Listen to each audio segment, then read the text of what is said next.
yung pong behind the big person, sa sinabi po ni Chief Garma, ay inyong ini-implicate ang ating Pangulo, ang ating former President. Ganun po ba? Hawak po si Chief Garma ng mas mataas. At ang mas mataas niyan ay ang dating Pangulo. Tama ho ba ako? Yes, Your Honor. Alam ko na ang kausap ni Superintendent Padilla ay si Presidente Duterte dahil familiar ko ang boses niya. Dahil sa sinabing ito ni Superintendent Padilla, kaya lalo akong napaniwala na ang tumawag sa kanya ay si President Duterte.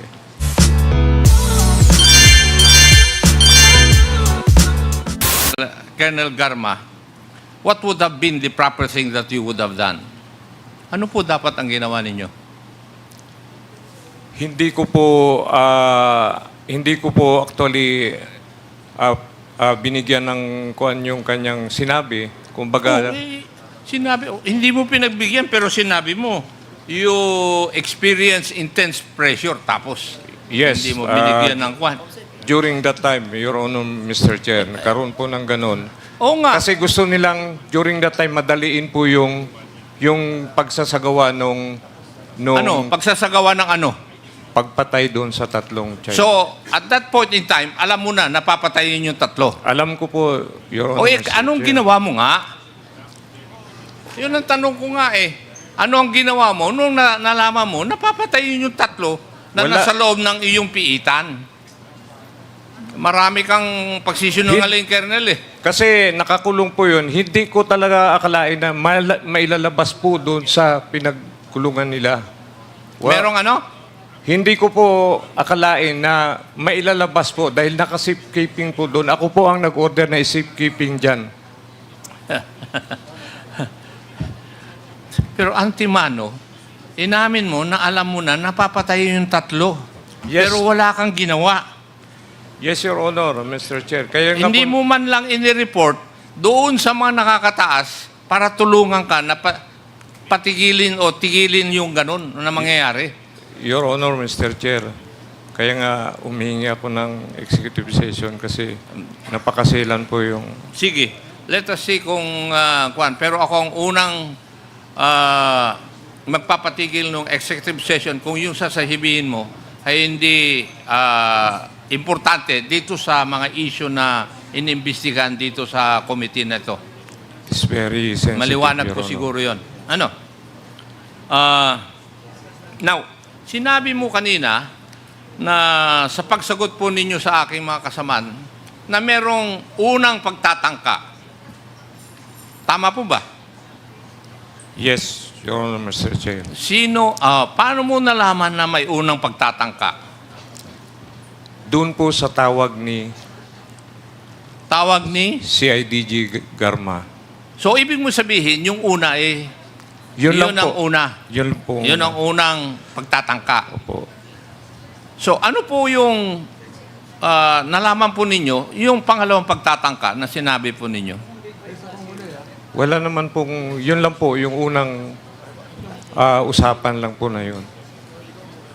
So, kasi narinig ko kanina, merong first try eh, na sinabi mo sa katanungan ng aking mga kasamahan.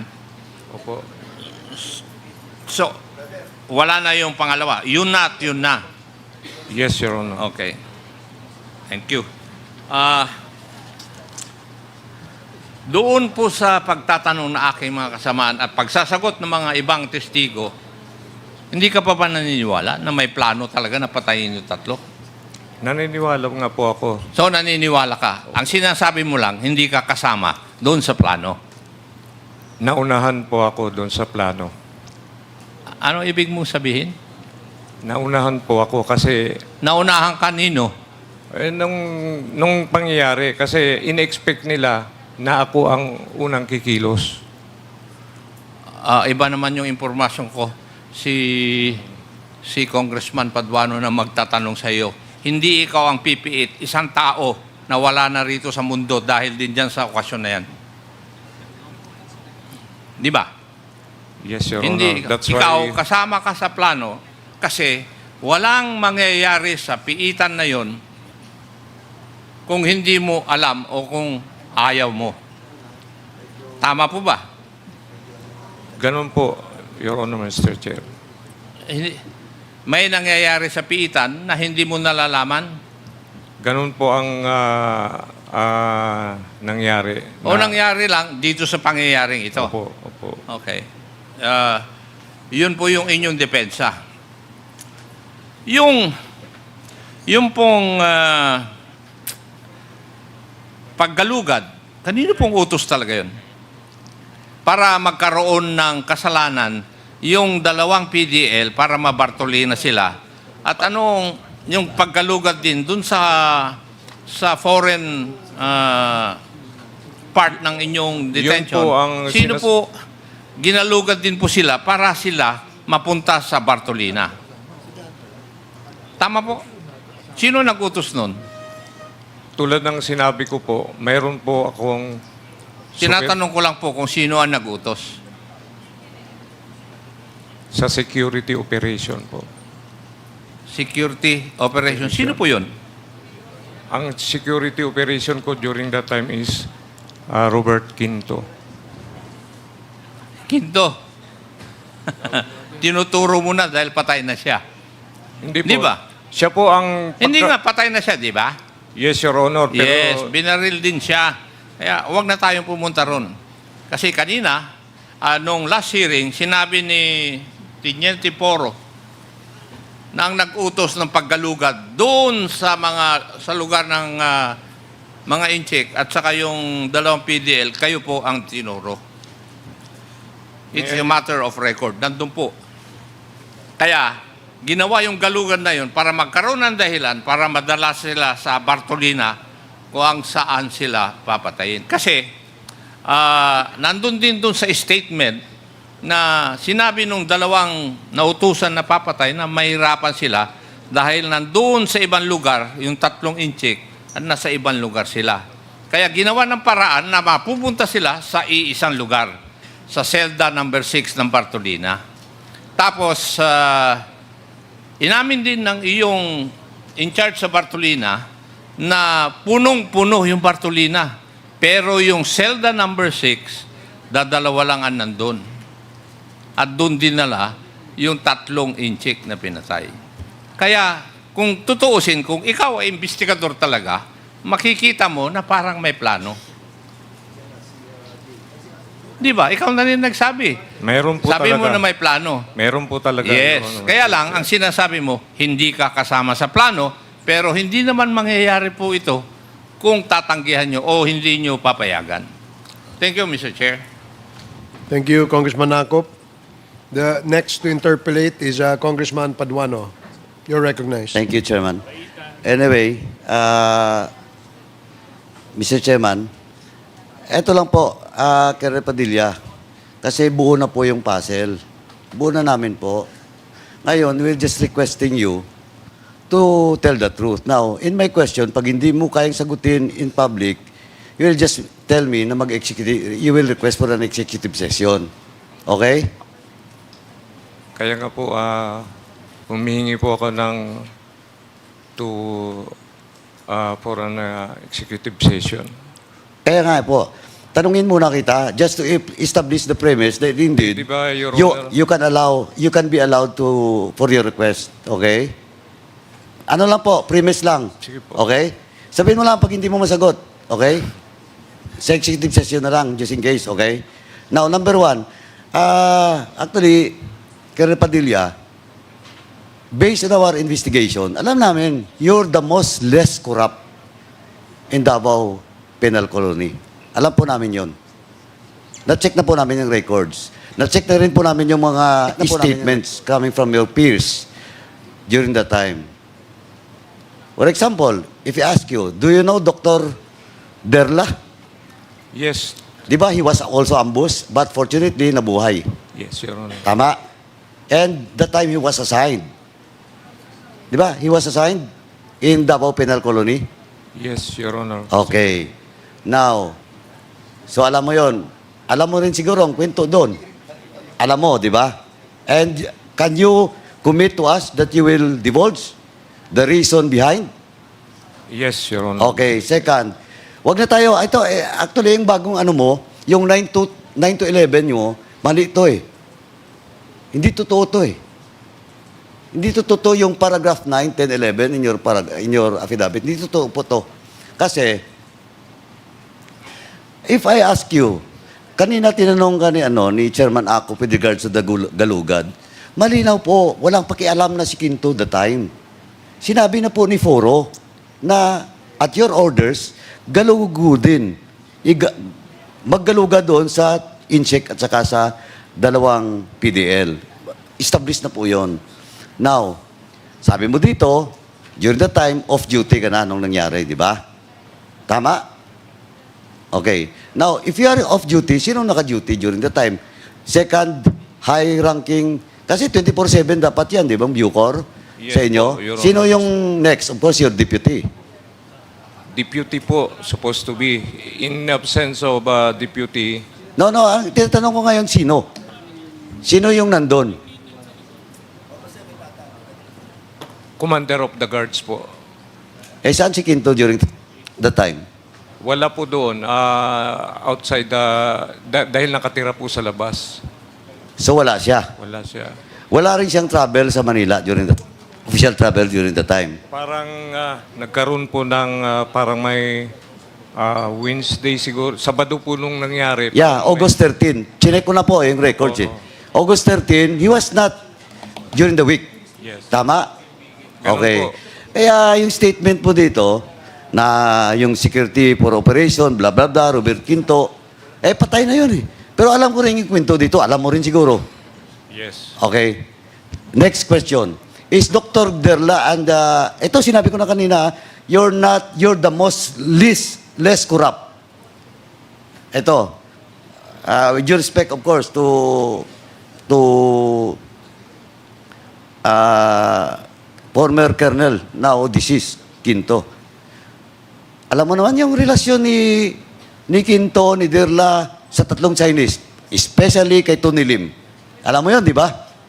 Yes, Your Honor. Now, can you divulge it during the executive session? Yes, Your Honor. At least para lang po maklear din natin yung pangalan ni Quinto with regards to that killing. Kaya nga po, humihingi ako ng... Okay na. I just want to establish muna. Kaya nga, nung nakarang hearing pa, sinabi ko na alam na po namin yung puzzle. Tapos na po yun. And well, in fact, siguro, I just want to confirm to you, during the first hearing, kaya hindi mo po masabi-sabi na nakausap mo si Garma because, alam mo, si Garma, her record, dun sa Davao, di ba? As CIDG, as Chief of Police of a station, di ba? Very close to the President, di ba? Alam mo yun, di ba? Kaya medyo wala kang choice. Yes. That's true. The same as true for all those persons involved in this particular plan. Tama? Yes. Okay. Now, so, do you commit, sabihin mo na lahat, na hindi na ako magtatanong doon. Sabihin mo na you narrate na lang doon sa executive session po. Yes. Your Kasi gusto ko rin i-clear yung pangalan ni Deputy Superintendent Quinto with regards to what happened. Yes, Your Pero Honor. I will not clear his name with regards to his affiliation with the three Chinese. And pwede natin, well, in fact, kilala mo rin si Macariola. Tama? Yes, Your Honor. Tila ba? And do you confirm that Macariola is very close to classmate ni Quinto? Yes, Your Honor. Mr. Oo. Chair. Di ba? Okay, tell all ka na doon. Ayaw pa. Ayaw kasi as stated by Congressman Acop, pag hindi ka nagsabi ng totoo, we will cut short your statement Yes, during the Your Honor. executive session. Yes, Your Honor. Tsaka po, marami pa po eh. May mga complication ka kasi. Ang dami dito. For example, Inspector Glasse. Ito, Glasse. Inspector Edgardo Mendoza. Chief Inspector Roque. Now assigned in Sablayan. Si Glasse nasa NBP ngayon, di ba? Tama? Davao po. Davao pa rin. Okay. Now, si Roque is in Sablayan. In Davao po. In Davao pa rin. O, tama. And marami pa po. Mga names. Kasi we have already checked. Pero as I've stated, I hope you will say it all during the executive session. Kasi, again, let me stress, ikaw po, less corrupt ka. Doon sa loob ng ano po. Thank you po. Nakuha ko na po yung background mo. Kaya lang, I do believe na na-pressure ka lang. Kaya tell all na. Tell all na kasi wala na eh. And you will be retiring by November, di ba? Tama. Kasi baka magpatong-patong pang kaso mo because of this. Okay? So, you commit na to this committee. Okay, ha? Yes po, Your Okay. Honor, Mr. That's all, Mr. Chairman. He has already committed and let's see what will happen during the executive session. Thank you, Mr. Chairman. Thank you, Congressman Paduano. The next to interpolate is Congressman Benny Abante. You are recognized. Thank you, Mr. Chair. Ali po, Superintendent Padilla. Marami nang naitanong sa inyo at ako'y nagpapasalamat sa inyong mga sagot. I hope that you're really honest enough today sapagkat sinabi nga po ni Congressman Acop na yung inyong unang affidavit na pinadala rito. Congressman Paduano. The next to interpolate is Congressman Benny Abante. You are recognized. Thank you, Mr. Chair. Magandang tanghali po, Superintendent Padilla. Marami nang naitanong sa inyo at ako'y nagpapasalamat sa inyong mga sagot. I hope that you're really honest enough today sapagkat sinabi nga po ni Congressman Acop na yung inyong unang affidavit na pinadala rito ay pawang kasinungalingan, no? At ngayon, bagong affidavit ninyo ay talagang sinasabi ni po ninyo that you are now telling the truth and nothing but the truth. Ni ba? Yes po, O, Your nabanggit Honor, po ninyo rito ang pag-uusap po ninyo ng CIDG Officer Royina Garma. Babanggitin ko uli ang pinag-usapan ninyo. Ang sabi sa inyo na Chief Garma, and I quote, may mga tao kami dyan na gagawa at wag mo nang questionin. And whether you like it or not, we will operate and do not interfere. Baka madamay pa pamilya mo. Alam mo, Colonel Garma, babae, di ba? yes po. Ibig niyo sabihin na iniwala kayo na ang isang babae pwedeng sabihin to sa inyo? Hawak po nila ang... Alright. Sinabi nyo that you were nagkaroon kayo ng intense pressure. Yung intense pressure, ibig sabihin natakot kayo, sinabi niya. Kayo ba ay nagkaroon ng intense pressure sa kanyang sinabi o sa isip ninyo meron pang tao behind what Chief Garma said at mas mataas po ito? That's true. Hindi po kayo natakot dun sa sinabi ni Chief Garma eh. Kinabahan kayo sapagkat alam ninyo na mayroong mas malaking tao behind what Chief Garma said. Yes po. Kanina po, nabanggit ninyo, tinanong po kayo ng isang colleague namin dito about the former president. Pinanggit niyo yung mayor pa siya. Ano po, nung si Chief Garma ay naging commander ba sa Davao? Si DG po. O therefore, ang binabanggit ninyo, ito. Yung pong behind the big person, sa sinabi po ni Chief Garma, ay inyong ini-implicate ang ating Pangulo, ang ating former president. Ganun po ba? Hindi ko naman po in-implicate, pero hawak po sila ng mas mataas. Okay, ibig sabihin yan, hawak po si Chief Garma ng mas mataas. At ang mas mataas niyan ay ang dating Pangulo. Tama ho ba ako?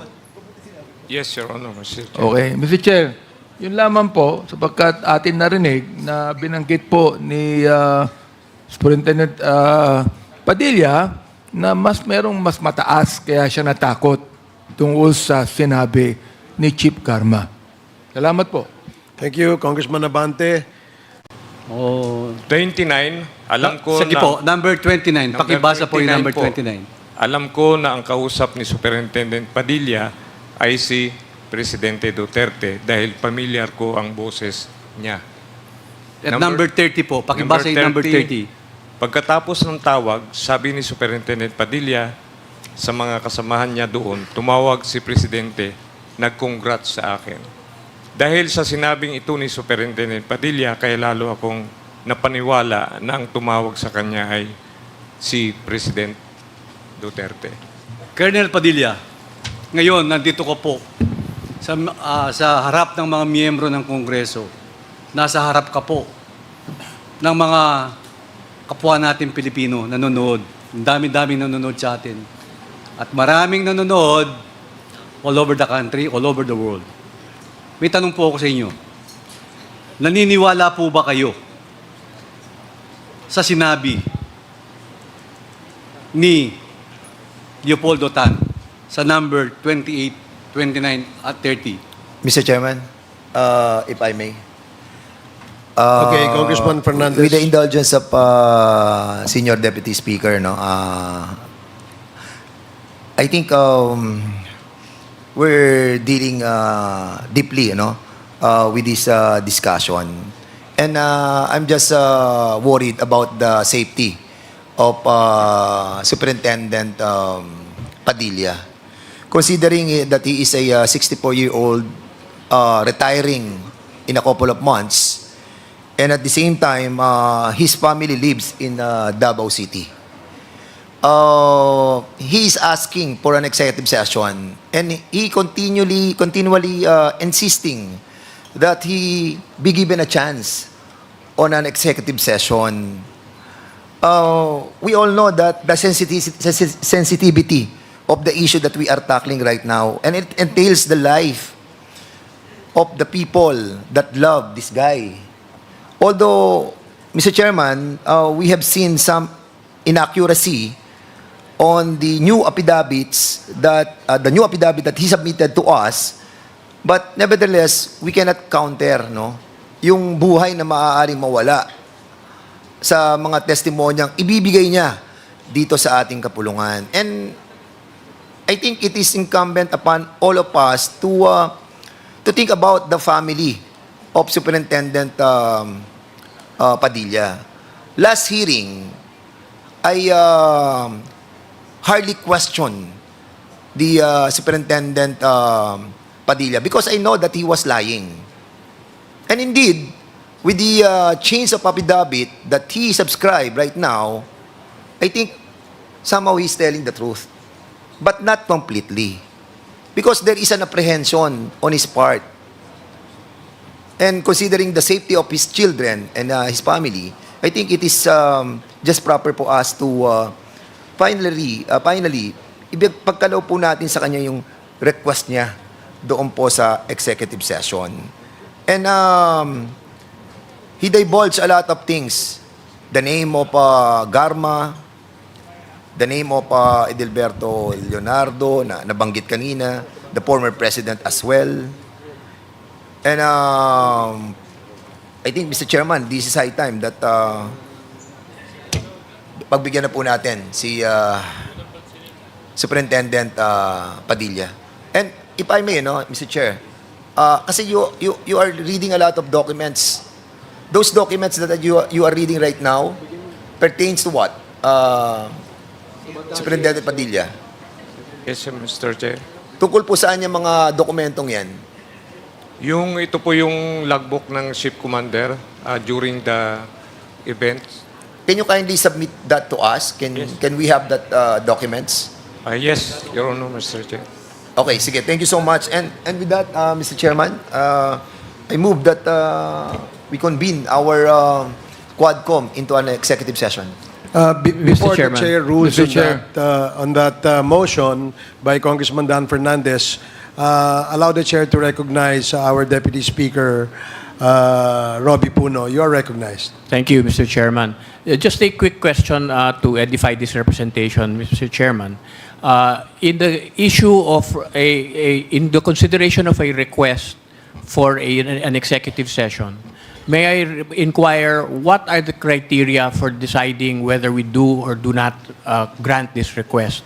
Is it completely at the discretion of subject to a vote by the body? Or do we consider personal safety? Do we consider national security? Or other factors? May I please ask the chair for clarification on that issue?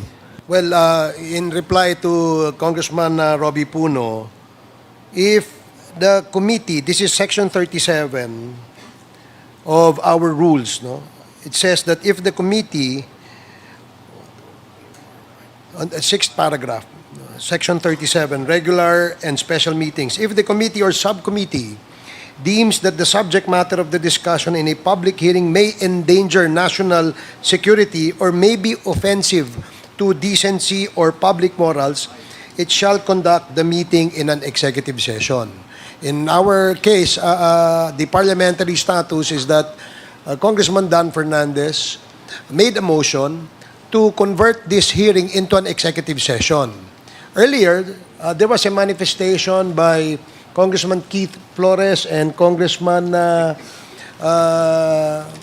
Abante objecting to the request that we grant executive session to Colonel Padilla. So, since there are objections and the motion is proper at the moment, then let us vote on the motion of Mr. Chairman. Congressman Dan Mr. Chair. Fernandez. Mr. Chair, if I may, Mr. Chairman, Okay. because prior to the motion that I manifested a while ago, the objection of Congressman Keith Flores and the Chairman Abante,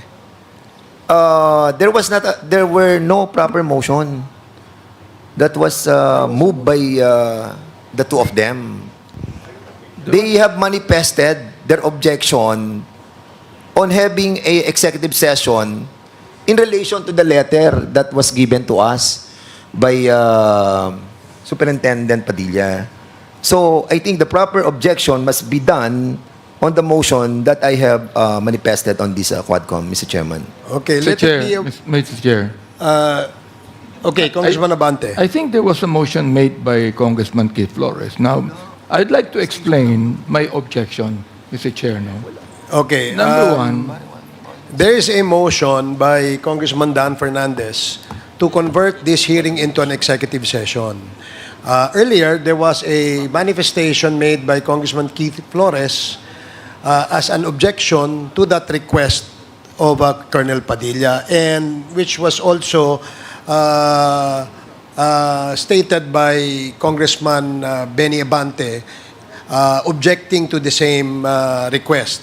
Now, since we want to decide this collectively as a body, we would like to give both the members of this committee who objected and state for the record the reason why they objected to in the motion to grant executive session to Colonel Padilla.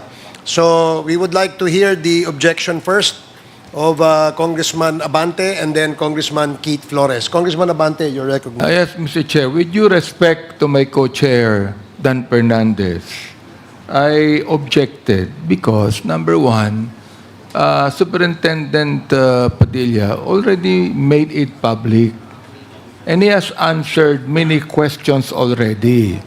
As far as his affidavit is concerned.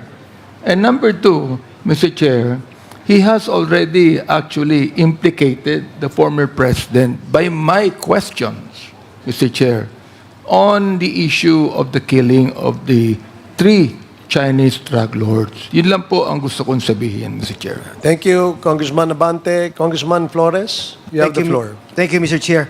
Mr. Chair, in light of the manifestation of Chairman Dan Fernandez, I will give Colonel Padilla a chance, Mr. Chair, to answer questions which he thinks should only be disclosed during an executive session. Thank you, Congressman Flores. So now, we will now rule on the motion of Congressman Dan Fernandez. Mr. Chair, can I ask for a 1-minute suspension? On the please? question raised by Congressman Robbie Puno, does the gentleman from Antipolo is satisfied with the reply of the chair?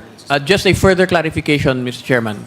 Please proceed. The response that I hear from the chairman seems to suggest that the position taken by by Colonel Padilla has been that it is for his personal safety that he wants an executive session. And according to the rules that you have stated, Mr. Chairman, that's not one of the criteria for granting an executive session. But, That's Mr. Chair, all, Mr. Chairman. Among others, the reason that Colonel Padilla cited is the safety, his personal safety and his family's safety. Now, we will grant him an executive session, listen to his revelation, and we will decide whether indeed the session that we will have with him is an executive session where we cannot disclose to the public what we discussed in this executive session. So it is still up to the committee to whether we will make public the disclosure or the revelation that will be made by Colonel Padilla in our executive session. That's clear, very clear, Mr. Chairman. Thank you very much. Thank you very much, Congressman Mr. Chair, Puno.